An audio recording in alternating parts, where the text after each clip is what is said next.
ভারতের হিমালয় সংলগ্ন লাদাখে আলাদা রাজ্যের দাবিতে বুধবার ব্যাপক সহিংস প্রতিবাদের পর বৃহস্পতিবার থমথমে পরিস্থিতি বিরাজ করছে। দেশটির সরকারি হিসাবে বুধবারের বিক্ষোভে লেহতে 4 জনের মৃত্যু হয়েছে, আহত অন্তত 80 জন। পরিস্থিতি নিয়ন্ত্রণে আনতে কারফিউ জারি করা হয়।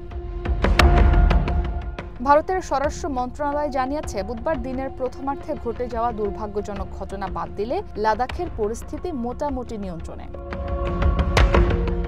ভারত সরকারের অভিযোগ, পরিবেশ কর্মী সোনম ওয়াংচুক জনগণকে উস্কে দেন এবং নেপালের জেনজি আন্দোলন ও আরব বসন্তের উদাহরণ টেনে বিভ্রান্তি সৃষ্টি করেছেন। বুধবার বিক্ষোভকারীরা বিজেপি কার্যালয় এবং হিল কাউন্সিলের সদর দপ্তরে পাথর নিক্ষেপ করে, নিরাপত্তা বাহিনীর গাড়ি সহ কয়েকটি যানবাহনে আগুন ধরিয়ে দেয়। পরিস্থিতি নিয়ন্ত্রণে রাখতে লাদাখে নিরাপত্তা জোরদার করা হয়েছে। ইসরাত মুক্তি, ওয়ান ইন্টারন্যাশনাল ডেস্ক।